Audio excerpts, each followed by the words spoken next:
আজকে সকাল সকাল উঠে আমার মনটা অনেক বেশি খারাপ হয়ে গেছে, কারণ আজকে আমার শ্বশুর বাড়িতে যাওয়ার ডেট পড়ছে।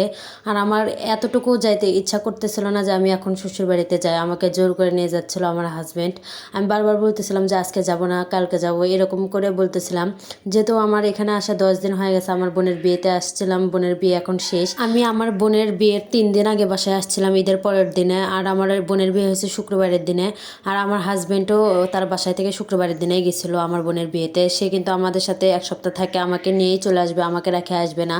বারবার আম্মু বলতেছিল যে আর একটু থাকুক, থাকতেই দিবে না। যেহেতু আমি আবার কুরবানি ঈদের মধ্যে আসবে বলতেছিল, তুমি এখন চলো, বাসায় কোয়েল পাখিগুলো আছে ওগুলো কে দেখবে?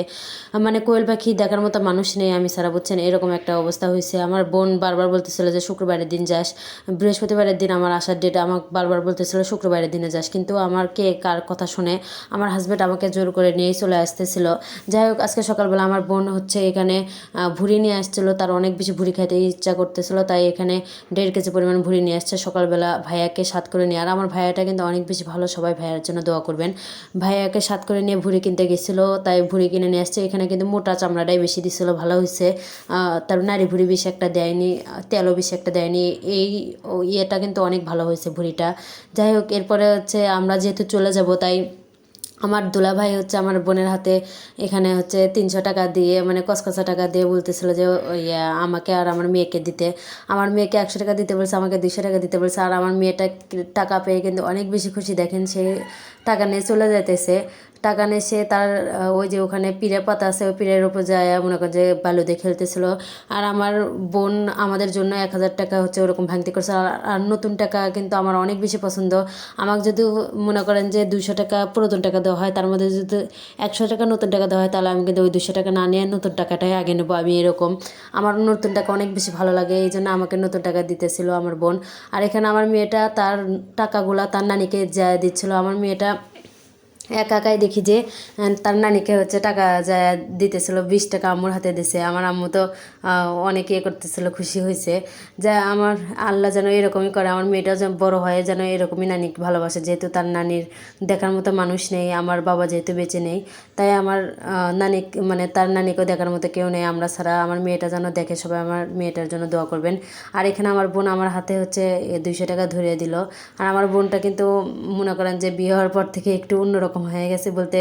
আগে টাকা পয়সা দেওয়ার সময় অনেকবার ভাবতেছিল, কিন্তু আমি আমার থেকে টাকা চাইলে আমি সাথে সাথে বের করে দিতাম। সে কিন্তু একটু কৃপণ টাইপের ছিল, কিন্তু এখন বিয়ের পরে পাল্টে গেছে। যেহেতু এগুলো ভাইয়ার টাকা, তাই মনে করেন যে আরও অন্যরকম একটা ফিলিংস কাজ করছে। তাই টাকাগুলো আমার হাতে দিয়ে দিল। এই যে এখানে 200 টাকা দিয়ে দিছে। আমি ওই টাকাগুলো নিয়ে ভিডিও করতেছিলাম, এত ভিডিও করছি জানেন না, আমার এত বেশি ভালো লাগতেছিল এই নতুন টাকাগুলো পেয়ে। আর এই টাকাগুলো কিন্তু আমি বাসায় যে সরাসরি ব্যাংকের মধ্যে ফেলে দেবো, যেহেতু আমি টাকা একটু একটু করে জড়ো করি। আমি যতবারই টাকা জড়ো করি না কেন, আমার হাজব্যান্ড সেই টাকাগুলো তার কোনো না কোনো কাজে নিয়ে ফেলে। মানে 3-4 হাজার না হতেই আমার টাকাগুলো শেষ হয়ে যায় ব্যাংকের মধ্যে থেকে। এই পর্যন্ত কয়টা ব্যাংক যে আমার কাটা লাগছে। তারপরে এই যে ভুঁড়িগুলা আমি পরিষ্কার করছিলাম গরম পানি দিয়ে, যেহেতু আমি চলে যাবো, তাই আম্মুকে কাজগুলো একটু এগিয়ে দিয়ে যাচ্ছিলাম। আমার হাজব্যান্ড কোয়েল পাখি কেনার জন্য গেছিলো, খামারে গেছিলো। আর আমি আমার আম্মুকে একটু কাজ আগিয়ে দিচ্ছিলাম। ওই যে ভুঁড়িগুলা সুন্দর করে গরম পানি দিয়ে পরিষ্কার করে সিদ্ধ বসিয়ে দিছিলাম হলুদ দিয়ে, যাতে যেহেতু ভাইয়েরা আজকেই খাবে, কালকে চলে যাবে, এই জন্য আম্মু বলতেছিল আজকে রান্না করে দিই।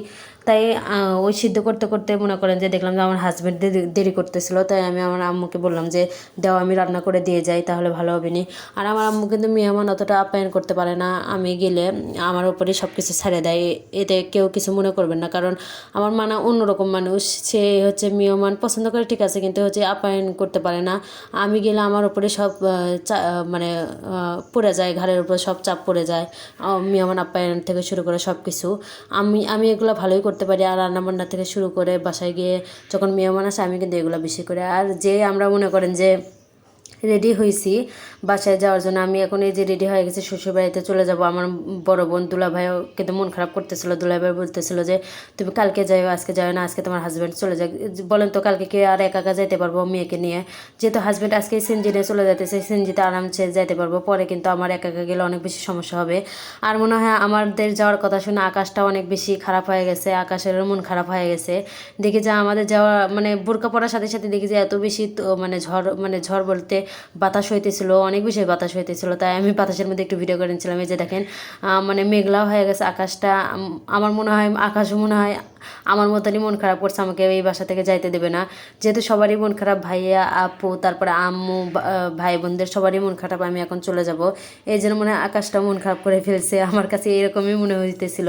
কারণ এই যে দেখেন আকাশে ঝড়, মানে ঝড়ই বলবো, বাতাস ভালোই হইতেছিল, আমি বেশি একটা ভিডিও করতে পারতেছিলাম না। যাই হোক, কথা বলতে বলতে এখানে আমার হাজব্যান্ড এসে পড়ছে সিএনজি নিয়ে। সে কিন্তু আমি অন্য বাসায় যে বসে আছিলাম আমাদের আন্টির বাসায় গিয়ে, আসে দেখি যে সে আমাকে খুঁজতেছে, আমি হাতে করে ফোন নিয়ে যাইনি। সে বলতেছিল তোমাকে আমি খুঁজতেছি, সিএনজি নিয়ে আসছি, তাড়াতাড়ি হচ্ছে রেডি হওয়া লাগবে। আমি তো রেডি হয়ে বসে আসলাম। পরে আমার হাজব্যান্ডকে একটু খাবার দিলাম, সে সকালবেলা না খেয়ে কোয়েল পাখি কিনতে গেছিলো।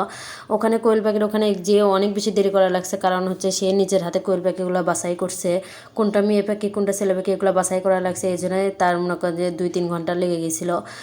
12টা বেজে গেছিলো, সেই সকাল 7টা-8টার দিকে গেছিলো, 12টা বেজে গেছে। এরপরে সে আমাকে বললো যা ক্ষুধা লেগছে, শুধু পুরি খেয়ে গেছিলো যাওয়ার টাইমে। এরপরে হচ্ছে তাকে খেতে দিছিলাম, হাঁসের মাংস ছিল, হাঁসের মাংস দিয়ে সে ভাত খায়।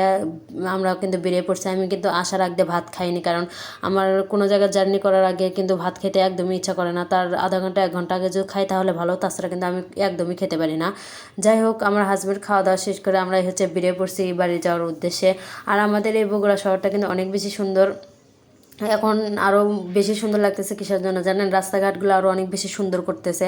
আগে কিন্তু এতটা সুন্দর আসছিল না, তখন ভাঙ্গা ছিল, কিন্তু এখন অনেক বেশি সুন্দর করছে মাশাআল্লাহ। এই যে আস্তে আস্তে আমরা হচ্ছে আমার শ্বশুরবাড়ির এলাকার মধ্যে ঢুকেই পড়ছি। যে দেখেন এখনই আমরা হচ্ছে বাড়ির মধ্যে, বাড়ির রাস্তা ঢুকে পড়ছি। এই রাস্তা দিয়ে আমাদের বাসার 1 মিনিট লাগবে যাইতে।